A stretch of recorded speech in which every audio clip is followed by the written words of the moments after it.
So, hello, it's Paul Griffiths here again from Client Advocates. I'm very delighted to be joined by Ross today. Ross from the FA. Ross is the head of the Insights and Analytics function at the FA. And I was really keen to get Ross on board today and chat to him because I'm keen to understand about best-in-class commercial insight functions. And it's generally considered the FA have got a pretty damn good offer in that regard. So hello, Ross. Thanks for joining me today. Morning, Paul, and everyone viewing at home. Thanks Cool. for inviting me along. So, Ross, we're going to dive right into it. So, as I've mentioned, the FA, your insight and analytics function is considered to be pretty best in class. Can you give me a sense of what you've done to get the team to double down on that commercial relevance and be best in class?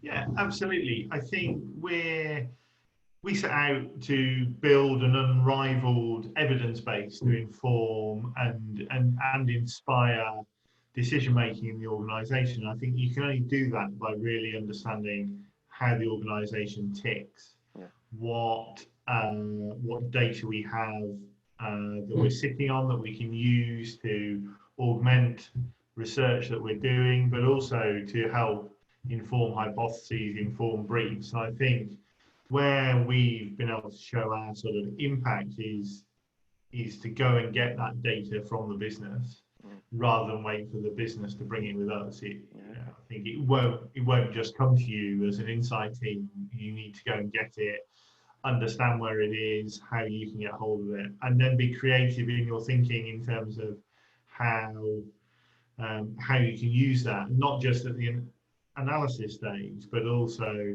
how you can use it to build out briefs and even shut some projects down where actually we've got the data already. I think the other part, and I've kind of written when I was preparing for this, is also little and often in terms of what you can give back to the business can be as impactful commercially as huge strategic projects. I think if you can answer a question quickly, concisely, and in a commercially relevant way, people come to my team wanting answers and support, they're not interested necessarily in the working and the methodology.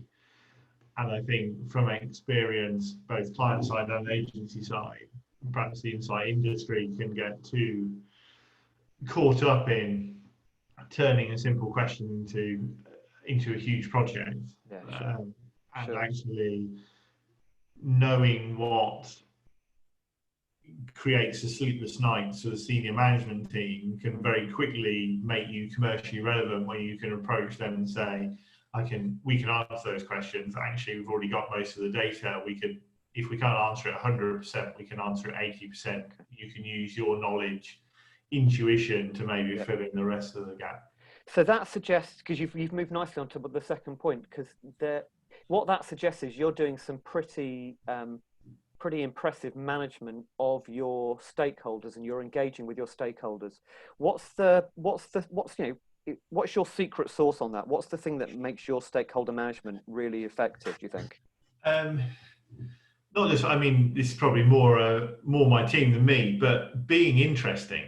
That's what I've written in my note, is be interesting, be accessible, be relevant, be timely, and be strategically aligned. I mean, saying it out loud makes it sound quite commonsensical, but being interesting and having a point of view, I think certainly for myself and my team, our reputation in the organisation is grown on the fact that we have an opinion and we can back that up and we don't sit on the fence. And I think too often I've seen both, in my time with agencies and other organisations and having work presented to me, that there isn't a definitive point of view or conclusion from the work. Yeah, okay. And we've had to really push that. And I think, to be honest, that's what I get paid. I get paid to be opinionated, let's say.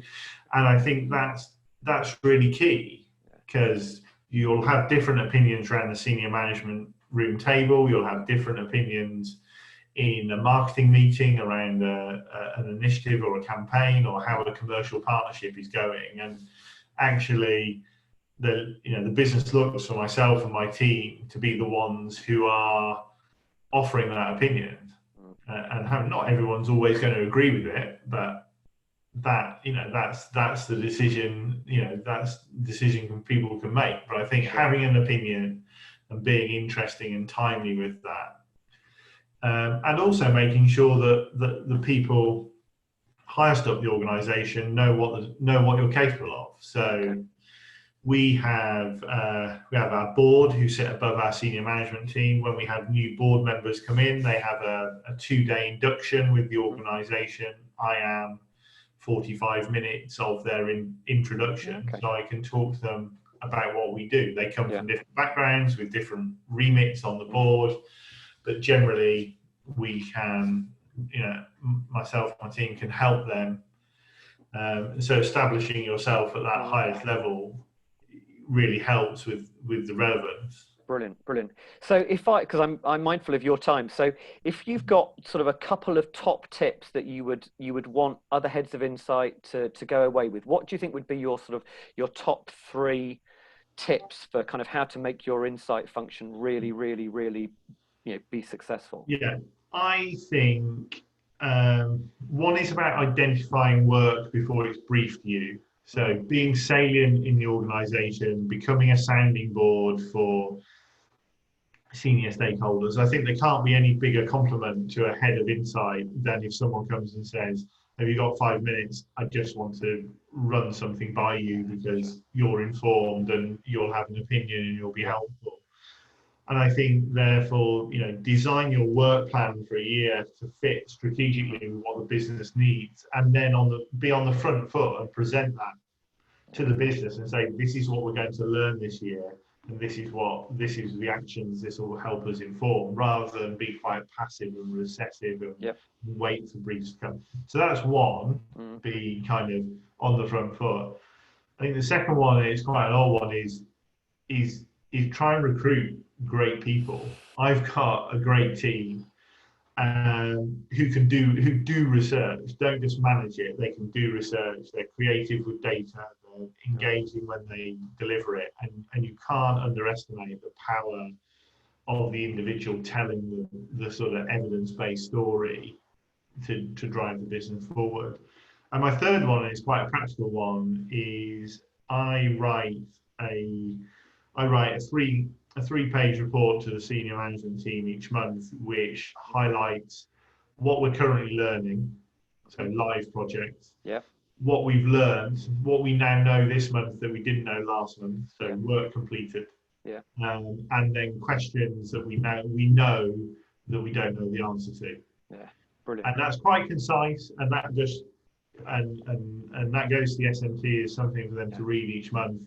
And the amount of, I'd say, business that then generates to the team works really well, and keeping the team salient, showing how we're relevant, but also then reminding the SMT that there's an opportunity for them to get involved in the known unknowns. Yeah, sure. Ross, that's absolutely brilliant. Thank you so much for your time. I'm sure people will watch this and be fascinated by what you've had to say. I think that's really valuable information and really valuable advice. So thank you so much for your time. I will see you soon. Thank you, Paul. Cheers, dude. Take care. Bye.